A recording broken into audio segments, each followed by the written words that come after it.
যেই মানুষগুলো এই ঘটনাটা ঘটিয়েছে তাদের রুট সমেত এদের শেষ করে দিতে হবে। পেহেলগাঁও যেখানে প্রত্যেকে ঘুরতে যায়, সেই বাইরের থেকে ঘুরতে যায়, সেই জায়গাটা কেন ইনসিকিউরড অবস্থায় রাখা হলো সেই প্রশ্ন তো উঠবে।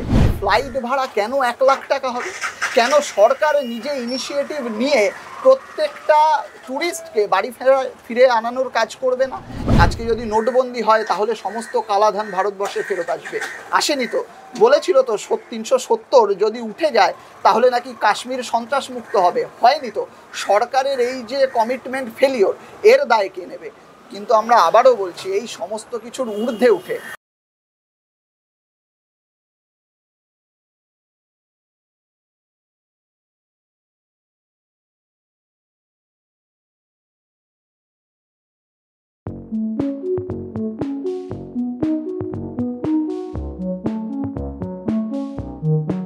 এই মুহূর্তে আমি পেয়েছি পশ্চিমবঙ্গ রাজ্য ছাত্র পরিষদের মেম্বার অরিন্দম গোস্বামীকে।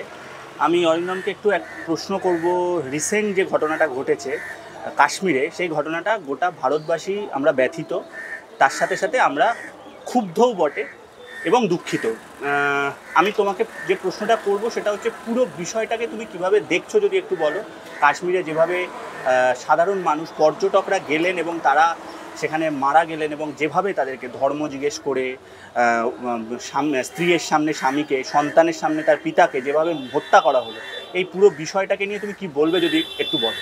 দেখো, এটা যে অমানবিক এটা তো আর বলার অপেক্ষা রাখে না।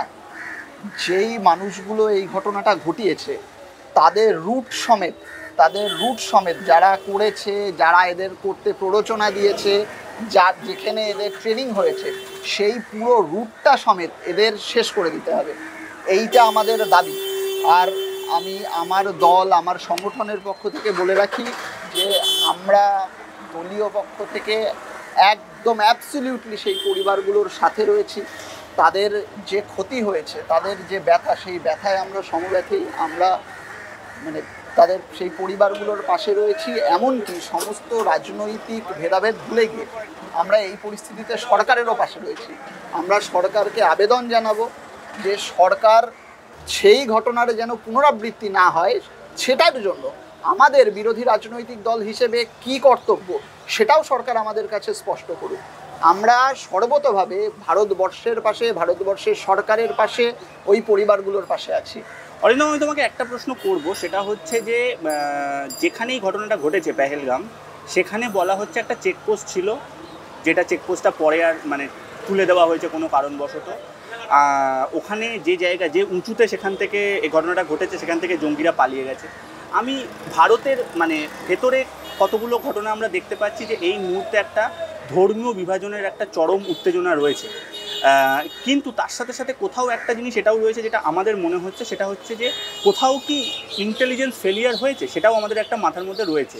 পুরো বিষয়টাকে তুমি কিভাবে বলবে? কারণ ওইখানে একটা চেকপোস্ট যদি থাকতো, কারণ লাস্ট 1 বছরে কিন্তু ওই জায়গায় পর্যটকের সংখ্যা বেড়েছে, তাহলে কি আরেকটু তৎপর সরকারের হওয়া উচিত ছিল? ইন্টেলিজেন্স ফেলিয়ার বা আরেকটু প্রস্তুতির অভাব, কীভাবে দেখছো বিষয়টাকে? দেখো, প্রথম কথা হচ্ছে কাশ্মীরটা একদম 3 টায়ার সিকিউরিটির আন্ডারে।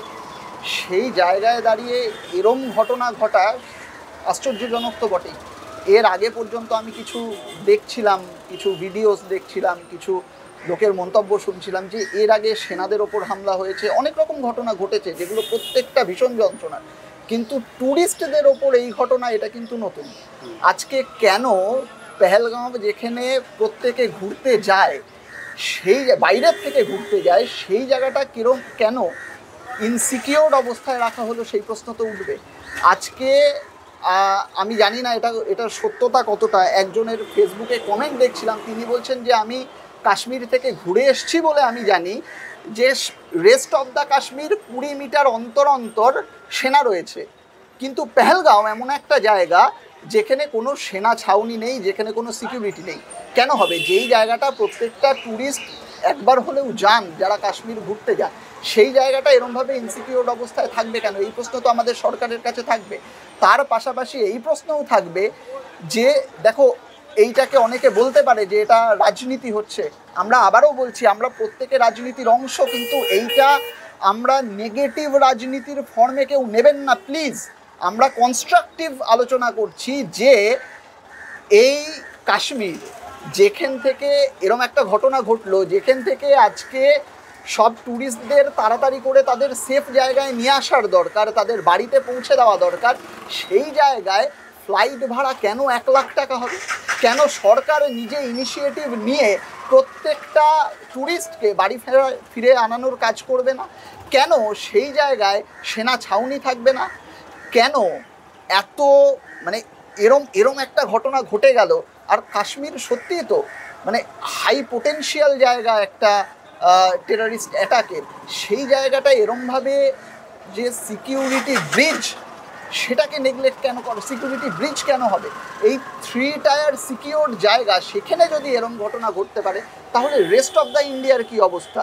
আর সবচেয়ে বড় প্রশ্ন দেখো, এটা সরকারের পলিসিগত প্রশ্ন, যে সরকার বলেছিল তো যে যদি ভারতবর্ষের বাইরে যে আজকে যদি নোটবন্দি হয় তাহলে সমস্ত কালাধন ভারতবর্ষে ফেরত আসবে। আসেনি তো?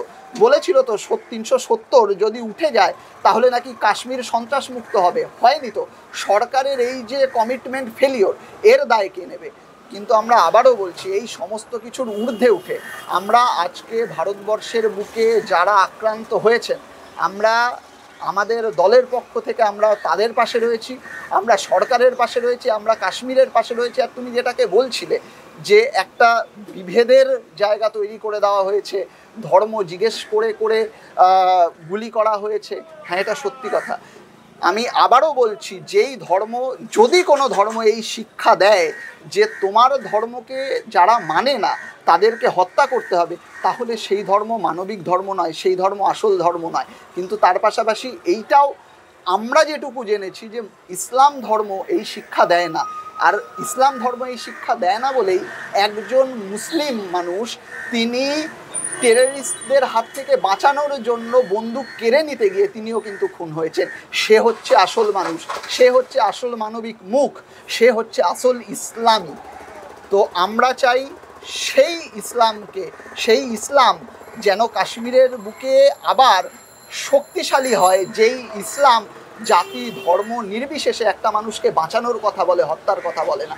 আমি আবারও বলছি, যারা এই ধরনের নোংরা কাজ করেছে, নক্কারজনক কাজ করেছে, তাদের রুট সমেত উপড়ে ফেলার দায়টা সরকারের, তাদের উপড়ে ফেলার দায়টা আমাদের যে ইসে রয়েছে, ইন্টেলিজেন্স রয়েছে তাদের, আমাদের যে সেনা রয়েছে তাদের।